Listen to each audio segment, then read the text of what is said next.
Hello friends, welcome to SA kitchen equipment. তো আজকে আপনাদের জন্য নিয়ে এসেছি একটি 14 ফিটের সুইট কাউন্টার। এর মধ্যে এসি এবং নন এসি দুটোই রয়েছে। তো এই কাউন্টার কিভাবে আপনারা নিতে পারবেন এবং কিভাবে আমাদের সাথে যোগাযোগ করতে পারবেন এবং আমাদের কোম্পানিতে কিভাবে আপনি ভিজিট করতে পারবেন এবং কত করে কাউন্টারের রেট সম্পূর্ণ এই ভিডিওতে আপনাদেরকে জানিয়ে দেবো। তো চলুন বন্ধুরা, বেশি দেরি না করে ভিডিওটি শুরু করি। তো ভিডিওটি শুরু করার আগে আপনি যদি আমাদের চ্যানেলে নতুন হয়ে থাকেন তো অবশ্যই সাবস্ক্রাইব করে বেল আইকনে প্রেস করে দেবেন, যাতে সবার প্রথমে ভিডিওটি আপনার কাছে পৌঁছে যায়। এখানে কাউন্টারের নিচে দোকান নেম ফ্লেক্সটা দেখতেন, সেটা আমাদের কোম্পানির তরফ থেকে বিনামূল্যে করে দেওয়া হয়, এটা আপনারা অবশ্যই জানবেন। এবং এখানে প্রত্যেকটি সেলফে আপনি দেখতে পাবেন গোল্ডেন সিট রয়েছে এবং প্রত্যেকটি সেলফের মধ্যে ওয়াটারপ্রুফ এলইডি লাইট লাগানো হয় এবং এই লাইট আপনার মিষ্টিকে কোনো রকমই দুর্গন্ধ হতে দেবে না। তো এখানে দেখুন জিরা হোয়াইট মার্বেল 2 ইঞ্চি করে লাগানো হয়েছে।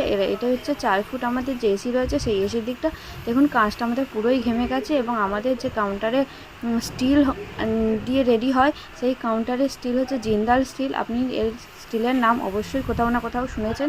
উপরে আমাদের জিরা হোয়াইট মার্বেল রয়েছে, আপনি চাইলে এটা গ্রানাইটও ব্যবহার করতে পারেন। আমরা গ্রানাইট দিয়েও কাউন্টার রেডি করে থাকি। আমাদের যেহেতু এটা ম্যানুফ্যাকচারিং কোম্পানি, তাই আমাদের এখানে সব ধরনের কাউন্টার রেডি হয়।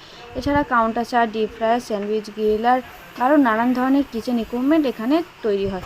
তো এটা দেখুন 4 ফিট এসি এবং নন এসি রয়েছে। এখানে কম্প্রেসারের সুইচ রয়েছে, কম্প্রেসারে অন রয়েছে, আপনি দেখতে পাবেন। আমাদের কম্প্রেসার ইউজ করা হয় বুলেস্টার কম্প্রেসার। আপনি এখানে কোনো লোকাল কোম্পানি কম্প্রেসার দেখতে পাবেন না। তো আজকে ভিডিওটি কেমন লাগলো অবশ্যই আমাদের কমেন্ট করে জানাবেন। এবং আপনি যদি আমাদের কোম্পানিতে আসতে চান তাহলে হাওড়া বা শিয়ালদা দুটি জায়গা থেকে আসতে পারবেন এবং স্ক্রিনে আমাদের নাম্বার দেওয়া থাকে, আপনি চাইলে ওখান দিয়ে যোগাযোগ করতে পারেন এবং আপনার ডিজাইন অনুযায়ী আমরা আপনার কাউন্টারটি রেডি করে দেবো। তো আজকের জন্য ভিডিওটি ছিল এই পর্যন্ত।